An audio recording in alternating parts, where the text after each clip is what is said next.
Hello, everyone. Welcome to this year's second Fellows in the Field event.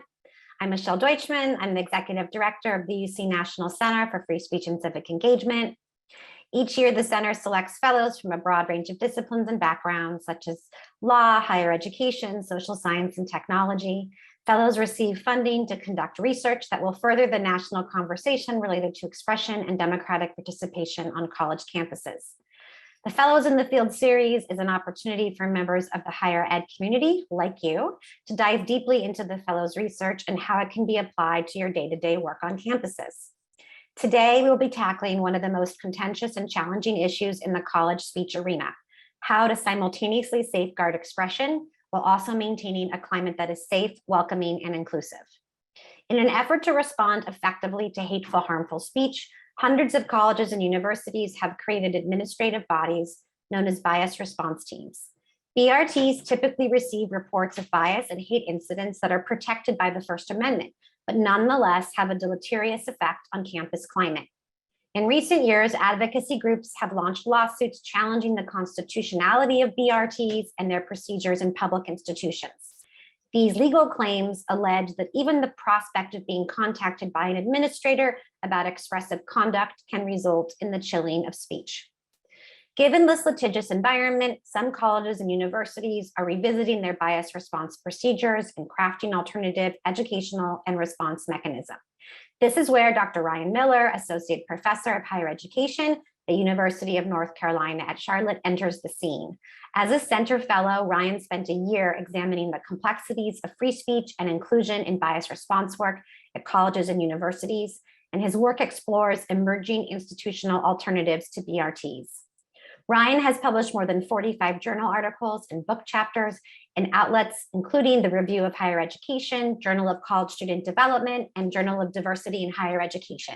He teaches courses on higher ed leadership, college student development, and student affairs administration. His research interests focus on the institutionalization of diversity and equity initiatives within college and universities, and the experiences of minoritized social groups in higher ed, with emphasis on identities of disability, sexuality, and gender.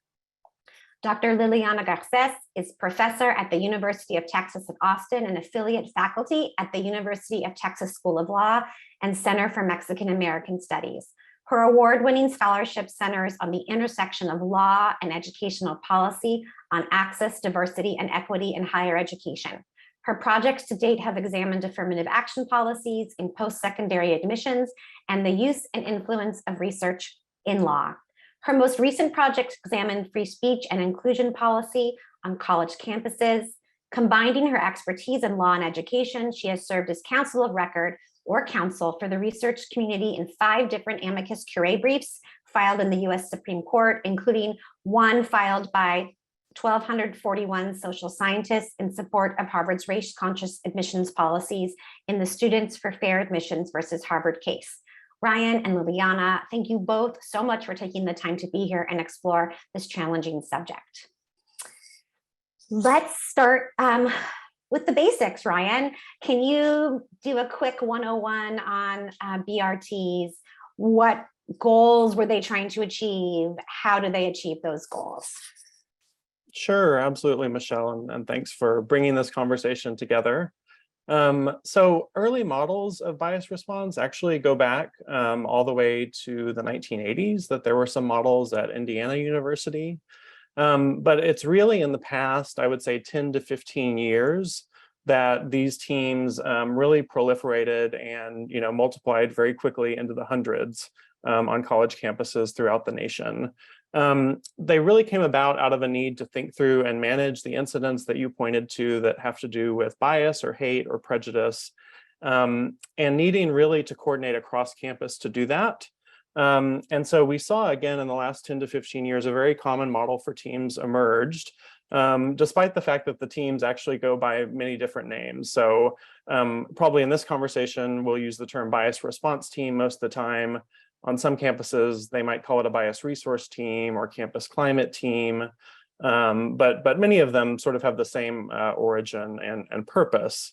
And so when incidents happen on campus, and the kind of incidents I'm talking about are, it could be hateful graffiti, racist themed parties, prejudiced social media posts, student organization events, or also incidents in the classroom. Those are a few of the types.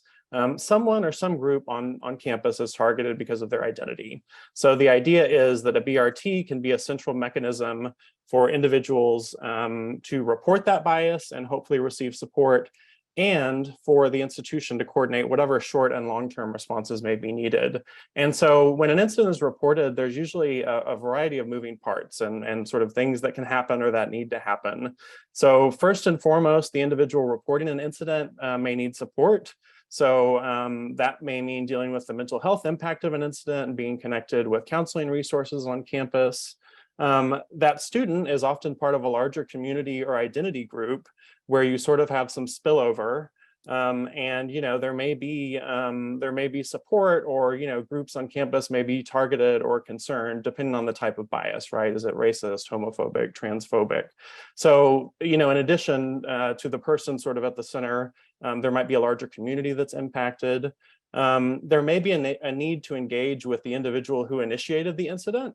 And so that could be an educational conversation, sort of a voluntary conversation, if we're not talking about a policy being violated. And I think we're going to get more into some of that nuance in a little bit. But you name it. There may be safety concerns. There may be media attention. Institutions are always wary of negative media attention, right? And these days, social media attention. And the institution also needs to consider the lasting impact of an incident. So looking at a pattern of incidents can help administrators understand the kind of education and programming that may be needed on campus. So, I think you can quickly see how an incident, even one that may involve a small number of people, can quickly sort of radiate out and require that many different people and groups and expertise is leveraged across campus. And I'll just add briefly that, teams were really, I think, initiated to sit in that coordinating role. On some campuses, they're more of an advisory role to senior administrators. I've seen that more at smaller colleges. But really that coordination, to have the stakeholders around the table who have the expertise to do all of those things, all of those very challenging things that I just went through, in sort of a reactive way. Also very important to note is that these teams generally take a non-regulatory approach. So they are not in the business of, sort of formal punishment or discipline. I mentioned, many of them, if we're talking about hateful speech that may nevertheless be protected speech, that it often involves administrators having educational conversations that are voluntary. And so for most of these teams, the second that there is a possible policy or legal violation, generally that's taken out of the BRT realm and would go to the office that is already set up on campus to handle that. So that might be Title IX or student conduct. So BRTs in that sense are not the 911 operators handling emergencies in progress. Thanks. That's really helpful, I think, table setting, and we are definitely going to get into the kind of legal aspects. But before I turn to Liliana, Ryan, I want to, share with our participants today that before you became a faculty member, you worked in higher ed administration for 8 years, and part of your role was to oversee a BRT while you worked at UT Austin. And I'm wondering if you could just share with us, kind of based on your experience and on your research, in what ways do you feel like BRTs so far have been successful, and maybe in what ways have they been less successful? Sure, absolutely. So yes, I have thought about this topic a lot and done a lot of work around it for the last decade. First as an administrator, and then currently as a researcher and a faculty member. And so so before coming to UNC Charlotte, I worked at UT Austin for the Chief Diversity Officer, and was charged with helping to co-create and co-lead a team which was called the Campus Climate Response Team at UT. And that work has really stuck with me. It was definitely, I think, one of the most challenging and rewarding parts of my career to date, because I care about equity and inclusion on campus, and I also care about free expression on campus. And I've wanted to stay engaged in this conversation about BRTs because I don't think we have all of the knowledge we need to, especially sort of the formalized academic knowledge that we need, and because I think these teams are often misunderstood and maligned, and increasingly, I mean, really under threat. And so I don't come into this claiming that BRTs and every BRT is perfect, but I'd really, my orientation is really to work to improve them, or find, you know, if there's a model that works better, great, let's explore that, but, you know, not to abandon them. Because the problem of hateful speech and incidents, that doesn't go away just because a campus doesn't have a team or decides to abandon, you know, having a team. So, oh, go ahead. Oh yeah, so you asked about successes and challenges, and I'll just briefly highlight a few. I think successes, the word is out. There's fairly high awareness about BRTs, even if there's some misunderstanding of what they do. I think when they function well, they can be kind of that long range forecast on campus of the climate. So I think about like not just the day-to-day weather, if you will, of incidents, but getting a sense of that broader climate and sort of knowing where to plug in. When I was in the position as an administrator of having those educational conversations with students, they were really meaningful to me. I had to do my homework, and I found that a lot of times the root of an incident might have been simple ignorance, or someone hadn't been exposed to something, or it was a miscommunication. It was less often sort of those very intentional kind of hateful incidents. And so, you know, I thought it was important as administrators and as educators, really, that we would have those conversations with students. The challenges, I think there have been a handful of incidents where I would say there has been overreach, or maybe some BRT team members or teams that have sometimes, I think, gone a little bit above and beyond their charge. And that's usually in the realm of when we're talking about either student speech right on campus or faculty, you know, academic freedom and speech rights in the classroom. The thing that's important about that, though, you know, no model is perfect. But I think when those incidents occur, they are often highly publicized. Advocacy groups may come in and push back. And I found institutions usually work pretty swiftly to correct that in whatever way it needs to be corrected, or unfortunately, in my view, sometimes abandon an entire team or process, you know, just because there has been that overreach. You know, that again, I think it's not typical. It's definitely not the norm. Okay, and that's really helpful, right? You've seen a little bit of the throwing out the baby with the bathwater. And, you know, we're going to turn to the legal piece now. And I'm just going to mention something that one of my mentors used to say to me, which is data drives policy. And I think you're getting at that, which is that to create policies that are going to effectively respond to hateful and ugly speech, we have to know what's happening. And I think that's one of the important roles of a BRT.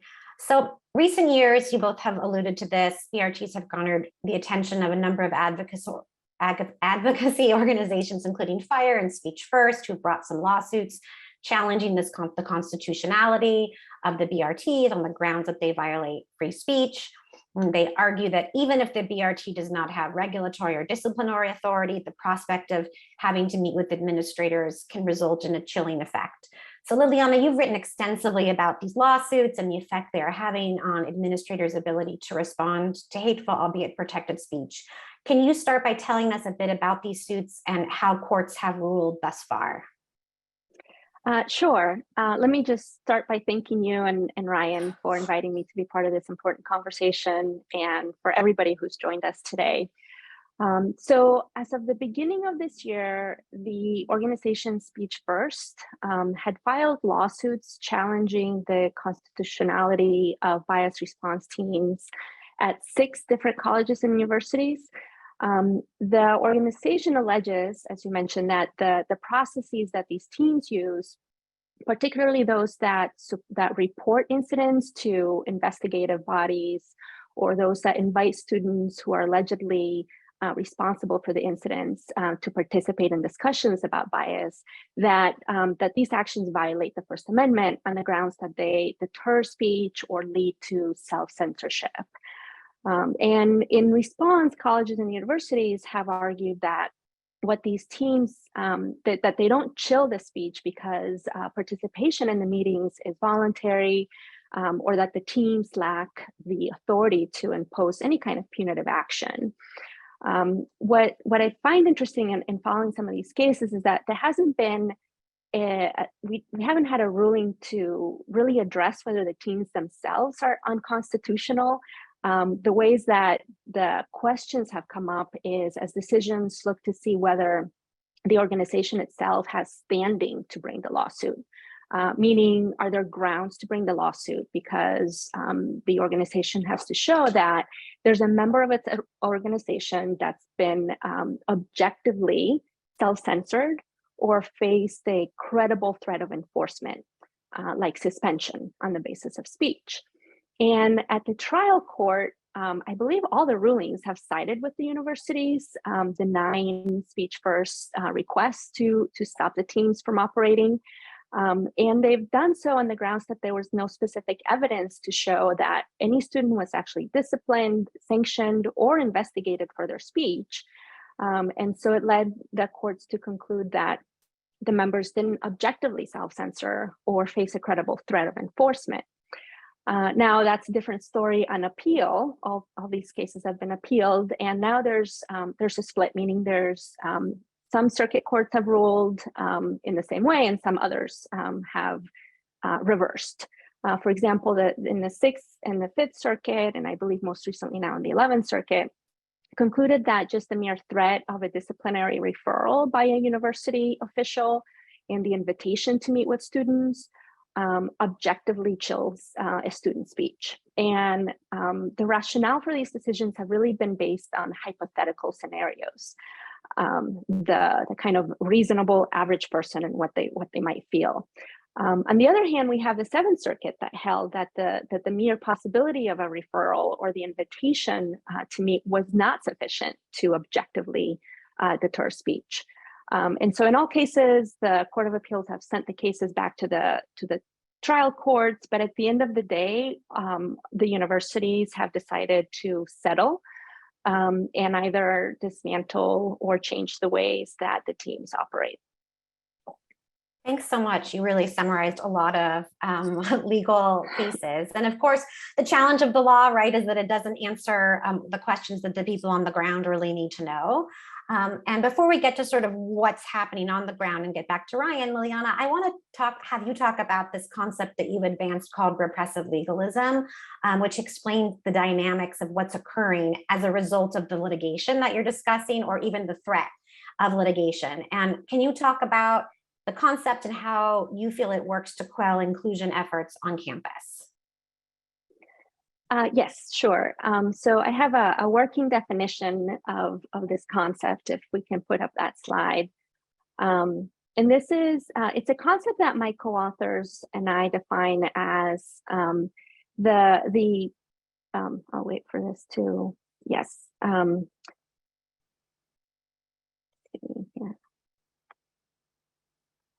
It's taking over my screen.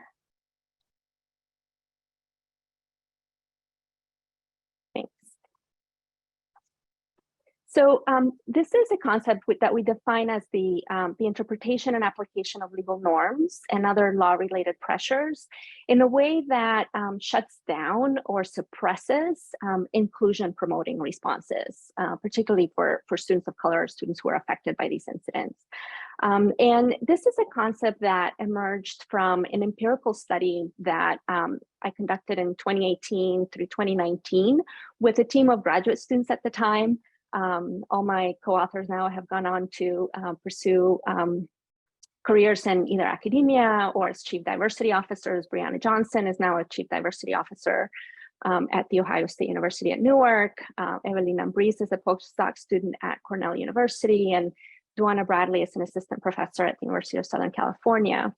And what we all did was examine how administrators at a public university, particularly at UT Austin, were responding to hate speech related incidents on college campuses. And this was a shift in my research to look at, we know that after like Trump's election in 2016, there was this spike of hateful incidents on college campuses.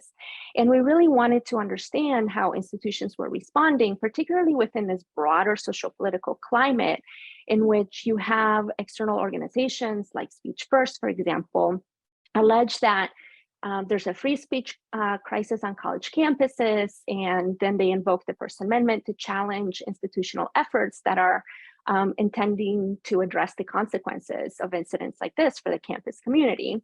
And like other institutions across the country, UT responded with a number of statements that reiterated its commitment to free speech, but also to maintaining an inclusive environment for all who come to campus to learn, to grow, to discover.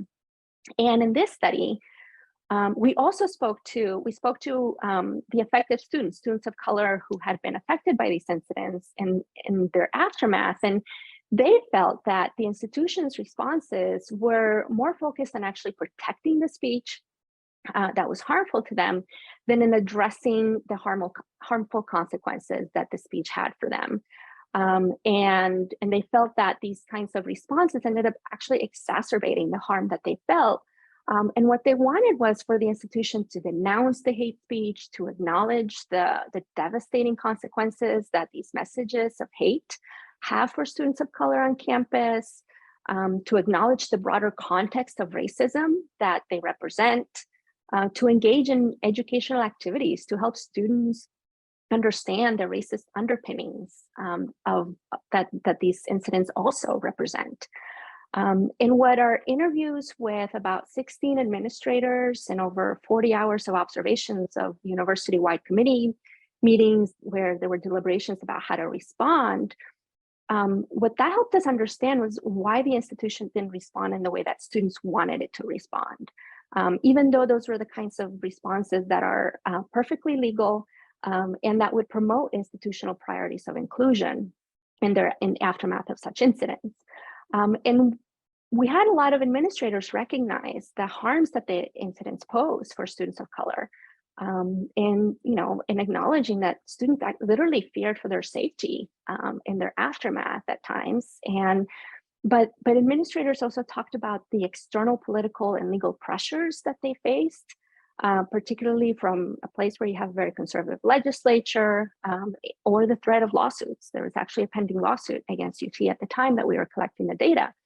And they emphasized how their responses really needed to be guided by the need to manage those political and legal pressures, which meant that if in their messages or their actions, for example, they focus too much on the harm that the incidents pose for marginalized populations or on the connections to the broader context of racism that they represent, then the messages would then be deemed by these external organizations like Speech First as chilling the speech of perpetrators of hate speech.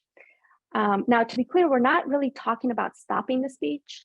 We're just talking about the actions or responses that can happen in the aftermath of the incidents. And administrators just felt like they couldn't consider the kinds of responses that students wanted as possible because these external actors would then deem them as either preferential to students of color or as suppressing the speech of perpetrators. And so that was the process, that dynamic that we ended up calling repressive legalism. When as administrators, there's this acquiescence to these coercive pressures from that broader legal environment at the cost of responses that would help promote inclusion on campus, and at the cost of their own professional judgment. Many of them wanted to respond in the ways that students wanted, but they felt like they couldn't. And so it's a dynamic that results in I think, in practice, being over-interpreting the law or interpreting in a way that is more restrictive than necessary. It's, in the legal environment, we might call it kind of a chilling effect, like the discouraging of the exercise of a legitimate right by the threat of sanction. But it's also a concept that helps us understand the broader dynamic, and that is shedding light on how external actors are leveraging the law, in this case, the threat of lawsuit under the First Amendment, to end up shaping education policy and practice, and quell inclusion promoting efforts through the actions of administrators and organizational actors who end up succumbing to these pressures. And I think that's a perfect segue to talk about Ryan's research. And I'm just going to note, I'm sure Ryan remembers that at the get-go, he and I had talked about how maybe he didn't want to focus so much on external forces, but I think the reality was that really wasn't possible. And so now, Ryan, with that great setup from Liliana, maybe you can talk to us about what are some of the alternatives that are happening in the field? And then I want to let participants know that I see the questions coming in, and I promise we will get to those in a few minutes. Yeah, well, and Michelle, you're right. I went into this project wanting to take the temperature of bias response in 2022 and how campuses were seeking to, balance and affirm and hold up, both speech and inclusion and equity. But it quickly became apparent that I couldn't do that without focusing a good deal on the external forces that are really, as Liliana demonstrates, really heavily shaping what campuses are doing right now. So my previous research in this area, and this was 2014, 2015 is when I started on kind of this line of research, there was more or less a generic BRT model that very quickly institutions, I think, looked to each other and looked on their own websites and, sort of duplicated that model at a lot of institutions around the country. And I think that has changed in this present moment in the environment that Liliana, laid out. And so I really wanted to understand what the current BRT or an alternative might look like, as I think institutions, as they succumb to some of those external pressures, that they increasingly look to sort of an emerging alternative to what a traditional team looked like. And there are many reasons that colleges and universities are often rethinking either creating a BRT or maybe continuing with one. And so, Carrie, could you show the slide at this point? I have one slide to show. Okay, great. There are all the arrows. So what I did was that I looked at several institutions, and they were primarily public institutions because that's, really, again, where most of the action is happening around these changes and pressures. And I really wanted to understand, both the internal and external forces shaping how administrators approach this bias reporting and response. So, internally up there in the top left, there's always the sort of, we could call it the diversity versus free speech conversation. I'd rather frame it a bit differently than that, right? But about the compatibility of those values. What do we do when there is a clash, right? How is that prioritized or promoted by administrators on campus, right? So those are those internal conversations that happen, at the institution. So then there's also all of these, what I call contextual pressure points, sort of those external forces that are also shaping what institutions, particularly public institutions, are doing in this moment. And I would say really that a lot of at the institutions I was studying, a lot of these external forces are helping to shape some of the internal conversations and values, and really having this outsized influence on what institutions are doing and what sort of models they're using for bias reporting and response. So in this realm, of course, and this came up in all of I did several case studies of institutions and interviewed administrators, and speech first was always discussed. And there are lawsuits against institutions around the country. Interestingly, though, I was interviewing folks, including at places that had not been sued or had not had sort of the threat of a lawsuit. But the administrators were looking around and saying, hey, there was an institution maybe down the road within our same state system that was sued or threatened to be sued, or, that, hey, we saw this university one state over is dealing with this lawsuit, right? So there was still an effect, even when they were not necessarily, being directly targeted. So administrators were highly, highly concerned that their institution could be next, that they could be targeted by a lawsuit. And so this came to shape a lot of the approaches to BRTs. So all of that leads to this, the right side of this diagram or this model. So I found that institutions are coming up with new approaches and models to bias response, and in some cases starting to either abandon or really kind of separate out the functions that we usually saw under one roof, if you will, with a bias response team. So sometimes now bias reporting might be separate from a long-term response or separate from educational efforts. And I'll just very briefly go over them in a nutshell. There is more in the report that is on the center's website too. But the bias support resource right there is most like a traditional BRT, but really clarifies that administrators' focus is on supporting the reporting parties. And it kind of de-emphasizes a response that's either an institutional response or responding to the individual that initiated an incident. So it kind of clarifies that supportive role. The second one there, the campus climate support resource, it actually takes that idea and sort of zooms out even further beyond just bias to try and help take the temperature on campus and assess climate and understand individuals' experiences. And I think that's a necessary tool, but the concern is that that might water down the focus, right? If somebody's in trouble or somebody's been targeted by bias and they want to know where to go, do they connect the dots to know that's where to go? The free speech resource actually has a similar concern. So this sort of is interesting because it turns the bias response piece on its head and instead puts out a resource on campus to help students navigate concerns about speech and expression. Unsurprisingly, we know many of these concerns are about bias and hateful speech. So this sort of puts the free speech protection out front. But again, the concern is if I'm experiencing bias or hate speech, do I know that the free speech group or resource on campus is the one that's going to help me out? And then finally, that last one, the informal or ad hoc resource, I think shows the reality that administrators are very hesitant to formalize, at some campuses, very hesitant to formalize, anything about bias response.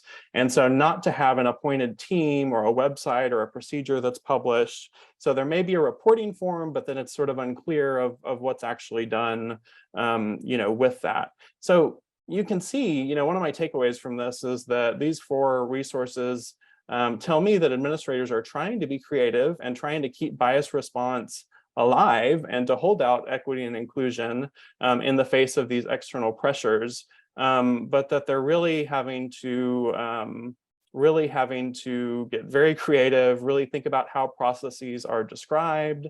And I think this is too where Liliana and her colleagues' use of repressive legalism comes into play when administrators feel like they can't do anything to resemble a formal BRT. Or, I talked to some that said, we talked to our general counsel and we can't touch this. We can't even go near this, right? So I think that's a problem.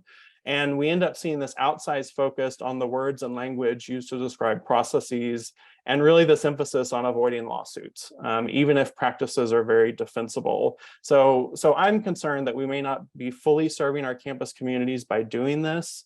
And just to end this response on a little bit of a brighter note, I think there could be some promise in these 4 resources.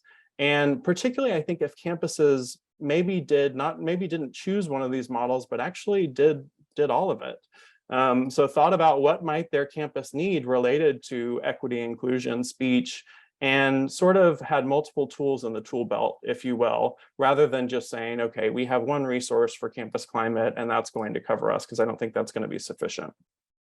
Thanks. That was a great answer. And I think there's just a lot of questions coming in, which I'm always very excited about. So I think we'll take some time now. I'm going to start with some of the questions that people actually wrote in advance. One of them is actually talking about things within the classroom. Some questions about how we can train and prepare teaching assistants to deal with bias incidents, both with other TAs and with students. And I'll let either one of you go ahead and start with that. Well, I can speak more from the legal side of when these incidents take place in the classroom. There's a lot more flexibility and leeway for the instructor and by extension teaching assistants to set parameters to that, as long as they're promoting a legitimate pedagogical interest in that space. There are parameters for discussion that can be enforced and talked about for everybody to be able to be in class and feel safe within that space. And I would just add to that, it's such a key population, when we think about, depending on the institutional type, that TAs often have so much direct interaction with students in the classroom and often do not receive, I would say, sufficient sort of training and resources and support. And I wanted to give one plug of a program at UT Austin called the Inclusive Classrooms module. And this is a resource for teaching assistants that has a formalized training, and there's some resources and structure around it, and tries to incentivize participation among teaching assistants to help give them some of those resources. That's great. And maybe Ryan, you can share that with me and then we can send that out with the video. Another question we got has to do with this sort of It says, what does the point of escalation process look like if there's a need to immediately escalate an incident that falls outside the scope of the BERT or BRT?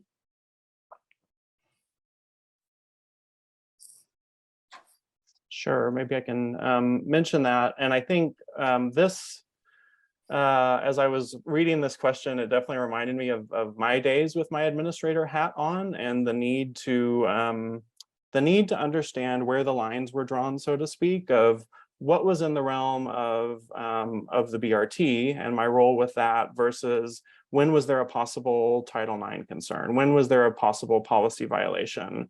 And what I relied upon was really trying to build good relationships among partners on campus, right?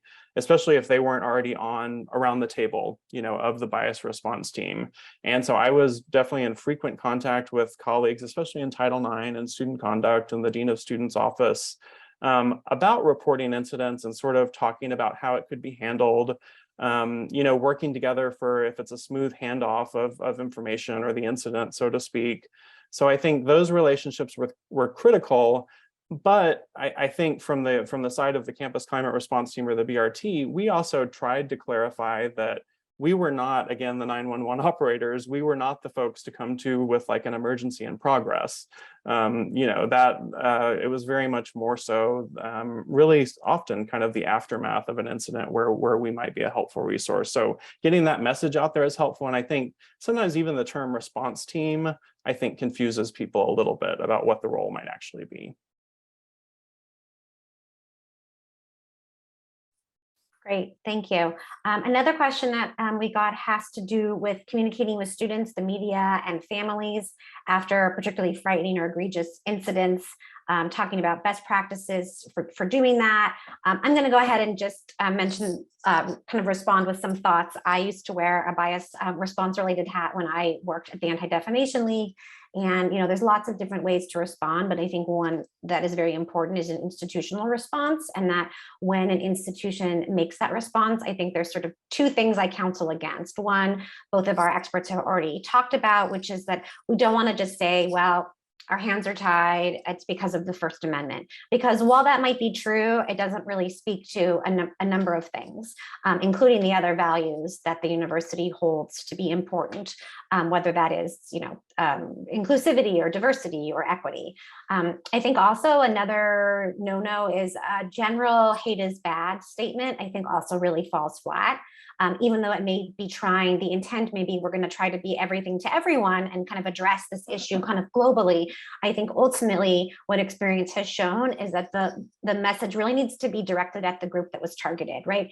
The point of hateful, incidents and bias incidents is really to instill fear and exclusion. And so I think it's really important that the counter message be responding to that. So you want to be making sure that you're talking to the group, whether it's LGBTQ, whether it's Muslim students or Jewish students or Black students, right? And that you're letting them know specifically, you're important to us on campus, you are safe here, here are the resources that we're going to direct you to, and then even to go farther and say, and now we're going to do whatever it is, a teach-in or a learn-in on this particular issue, or here are office hours for the head of the dean of students, those kinds of things. So that's just a couple of things. In terms of case studies, happy to talk with anybody about that. I think the good news and the bad news is that you don't have to go very far for case studies because there are so many examples of hate and bias happening both in society and on campus.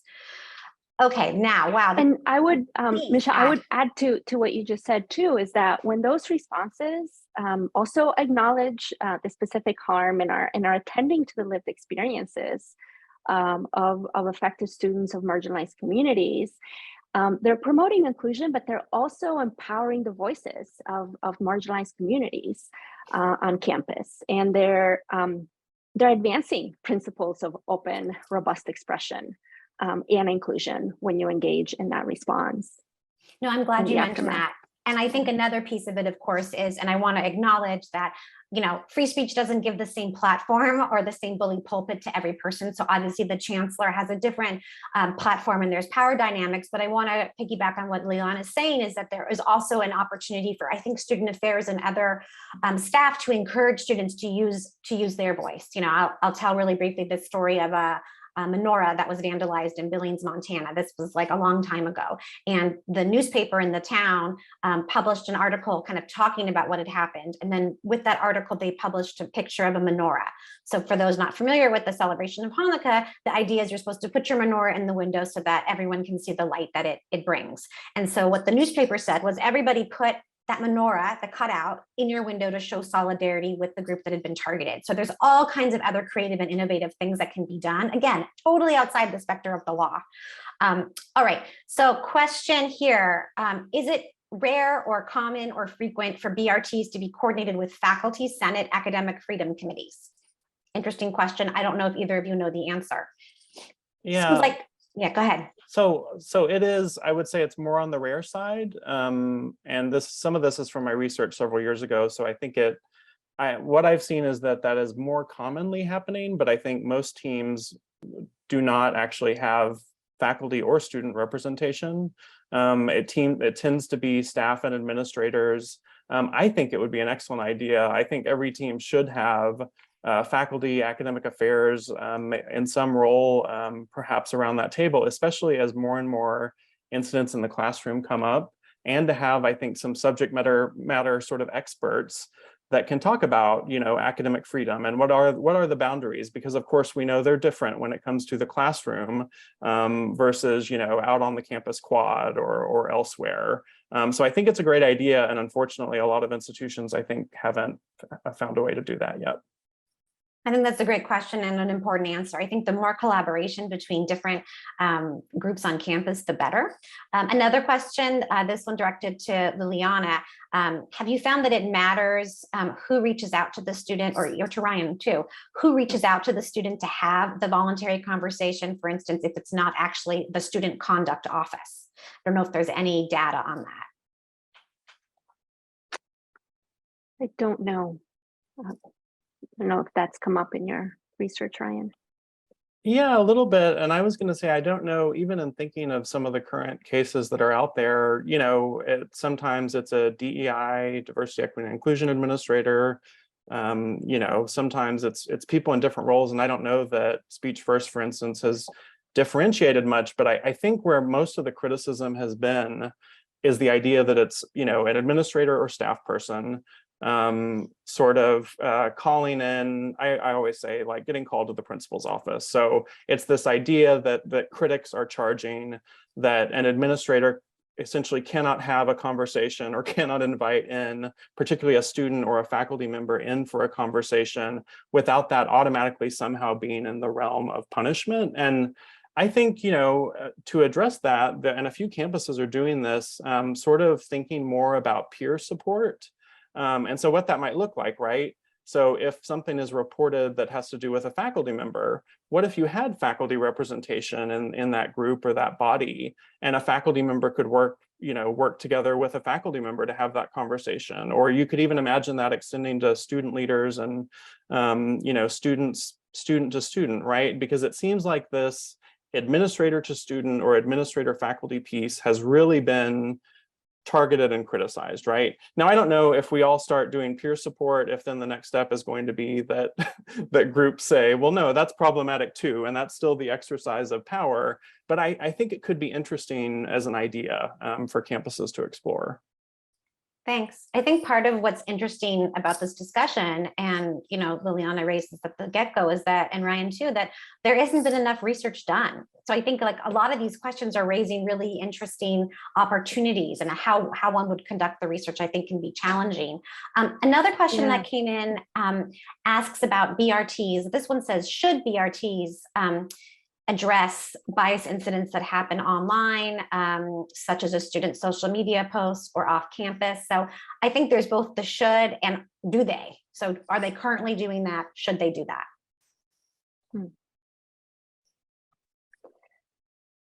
I hope they are for the online space, because it certainly can affect students' experiences.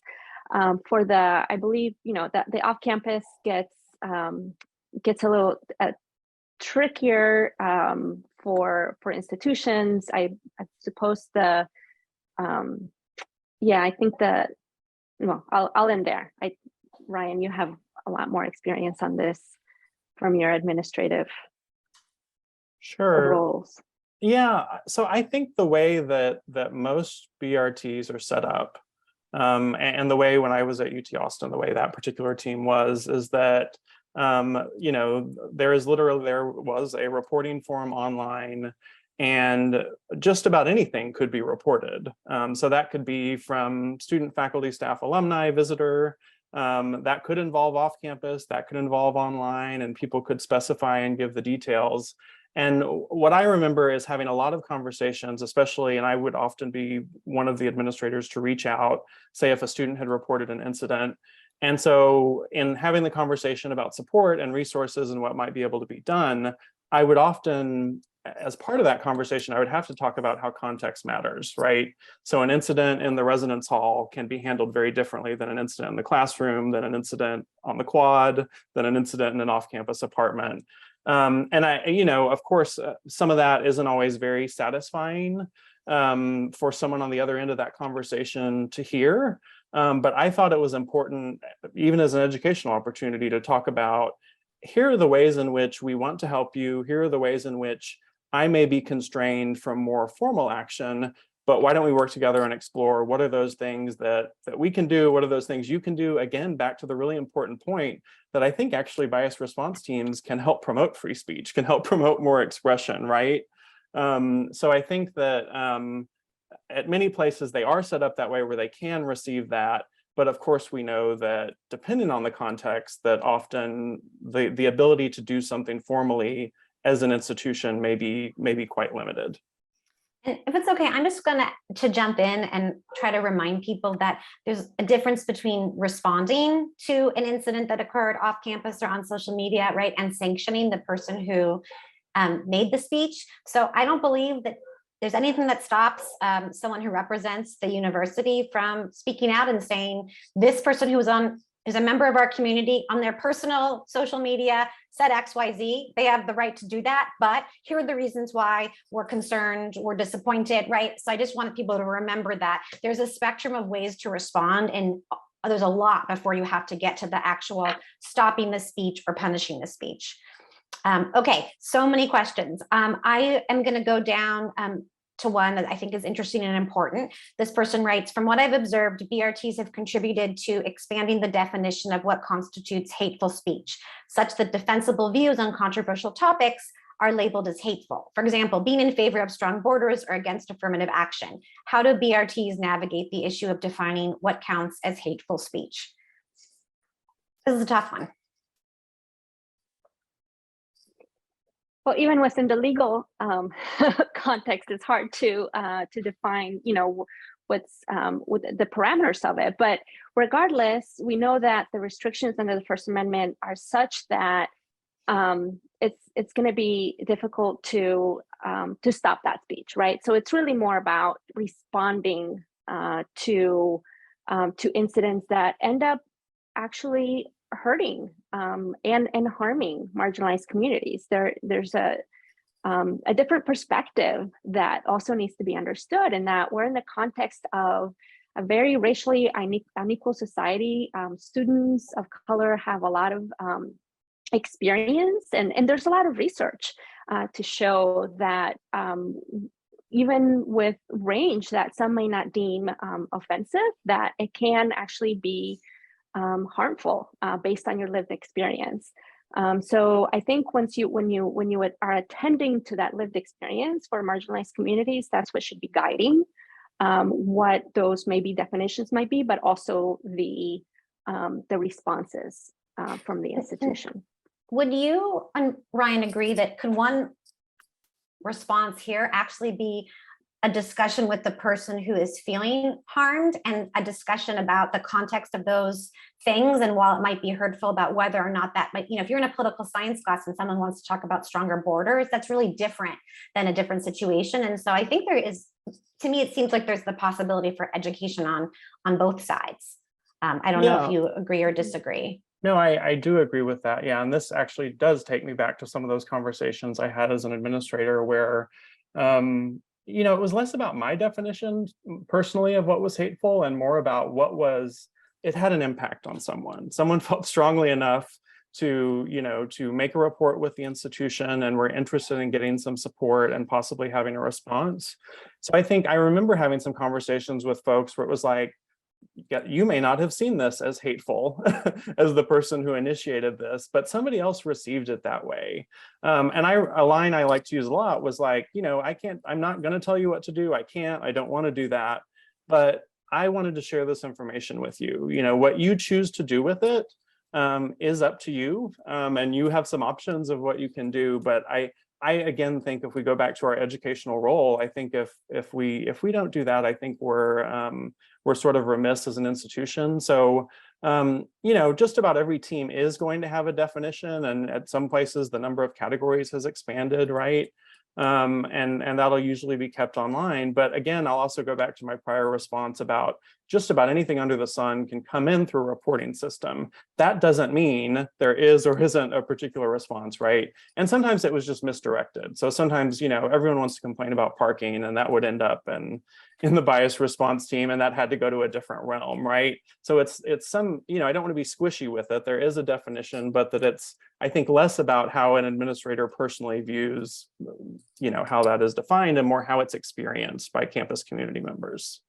And if it's okay, I'm going to just take a moment to remind the participants who maybe aren't as legal eagle as some of us on the call that there actually is no legal definition of hate speech in the US. And the reason for that is because, as you might imagine, it's a very subjective inquiry. And I just want to remind people about why we don't want to have the government making determinations about something that's very subjective. And so one of the costs of that is that hateful speech is permitted, but in some ways we allow that to be permitted in order to protect all kinds of speech. Okay, a lot of questions coming in about organizations or professional groups that might provide best practices. I'm imagining that you can both send me resources. I don't know if either of you have anything that comes to the top of your mind in terms of things that stand out. And then, yeah. For several years, and I actually need to check to see if it's still happening, but it was the University of Wisconsin La Crosse, I believe, that had organized a symposium that very much prominently featured bias response and bringing together administrators that do this work. I think they would hold it in January. I'm not certain if it's still ongoing, but I think the larger point is a really good one. And I think that we need to do more sharing of this information. I think both from the research standpoint, but also sharing good practices with each other on campuses. I think too often administrators are sort of operating either in isolation or, again, just maybe looking at the university down the road that they typically look at. And I think it would actually benefit all of us to in a more organized way, be able to share that information. Yeah, and I would just add that those educational efforts, this all relates to efforts that support the campus community in engaging in discourse related to racism, power, privilege, and that enable campus community members to engage in those difficult conversations and those understandings. And that doesn't always need to be on this more individualized basis, which is in some ways what the bias response teams address, and that it can be a lot more proactive efforts on the part of the institution to engage in policy and programming that promote those educational efforts that address the campus climate more generally. All right, I'm going to just keep trying to get through as many of these questions. This one says, do BRTs receive any reports of biased behavior from men, cisgendered people, or white people? You mentioned members of marginalized communities quite a bit, and so I wondered if it's ever the case that a member of a majority group reports bias, and if they do, if BRTs take these reports seriously, or if the reporting system is really concerned specifically with reports from members of marginalized communities. So the short answer is yes. So typically, there's not a qualification, if you will, or what your background is or what your identity is, to be able to make a report with a team. And we would, and I, both through research and my experience as administrator, sometimes receive reports like this. And I think, again, centering someone's lived experience, we would still do what we could to work with that person and talk with them and understand. And maybe they were interested in learning more about what that means or how that lands for people. So that did happen. And I will just comment too that there were sometimes what I would call kind of bad faith efforts to sort of use a bias reporting mechanism to accomplish some other goal. So sometimes we would have, sort of these incidents that were either anonymously reported or, and again, we were not investigating, we couldn't verify what actually happened, but that I think sometimes these systems, when they're set up, unfortunately, are misused. That's not always the case, right? But yes, I have seen that in my experience. Okay, I'm going to do one more question and then I want to give each of you kind of a minute to wrap up. This one asks about, is a possible benefit of BRTs that they can divert people from making formal complaints for offensive speech and instead encourage dialogue? Does that actually happen? And perhaps does it provide a legal defense for BRTs?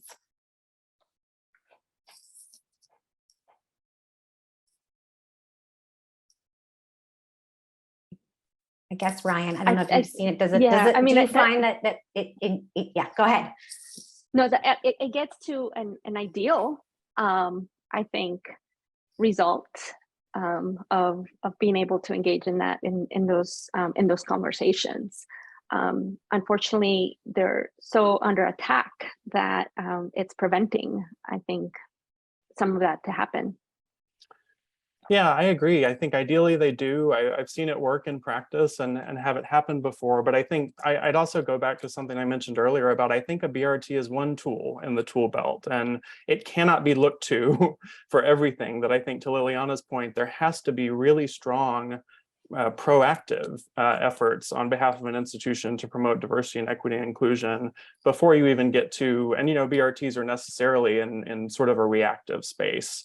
But I think they can very much educate and promote dialogue that could potentially head off more serious incidents down the line. That's the hope I think we have.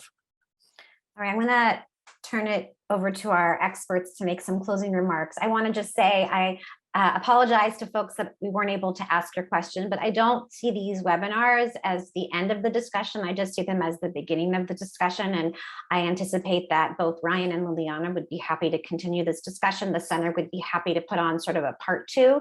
There's a lot of other deep and complex questions that were raised.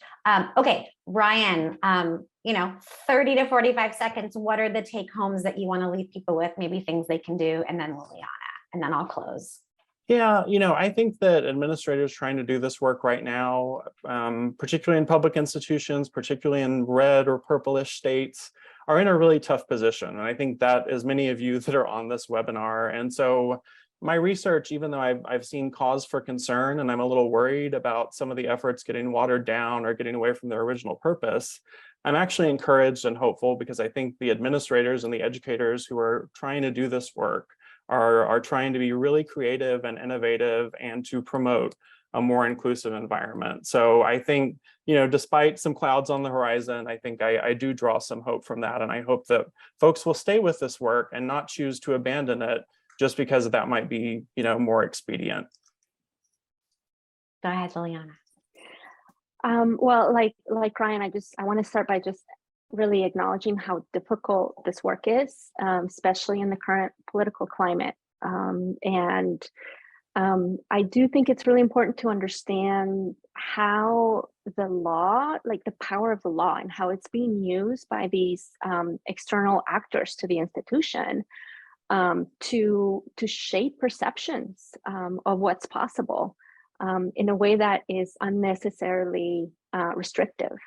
And so it becomes really important to check yourself against in the everyday practice against those pressures and try to be guided, I think, by the lived experiences of students who are affected by these incidents and have policies and practices that really attend to those experiences.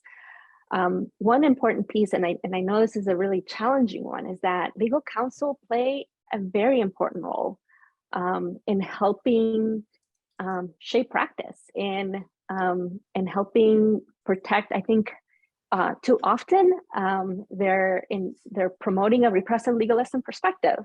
But I would like to see legal counsel be more involved in helping develop legal arguments and informed practice that prioritize the principles of equal access and opportunity in the context of a very racially and ethnically unequal society. And we need those kinds of efforts in order to be able to empower the actions of administrators within campus communities, particularly in the current context that we're in. I think that's a great take home. I feel like if you don't know your campus counsel, I feel like, you know what, set up a coffee. Lawyers can be your friends and can be helpful, and to start collaborating and partnering about these kinds of things. I want to thank Ryan and Liliana for their time and sharing their expertise today with us. I'm so grateful and appreciative. I'm so grateful to the participants for their dynamic, interactions. I want to let people know that our third Fellows in the Field webinar will feature Amy Werbel and Lynn Camella on October 13th at noon PT. We will be talking about art and porn on campus, and we look forward to seeing you then. In the meantime, we'll be dropping the next episode of our Speech Matters podcast in 2 weeks. It's a back to school special featuring free speech experts, UCI Chancellor Howard Gilman and Berkeley Law Dean Erwin Chemerinsky. And if you haven't had a chance to look at our updated voting resources and student voting engagement guide, you can find those links in the chat. Good luck to everyone with the start of the semester, and then when the start of the quarter begins. I'm hoping for a healthy, fun, and successful year ahead. See you soon.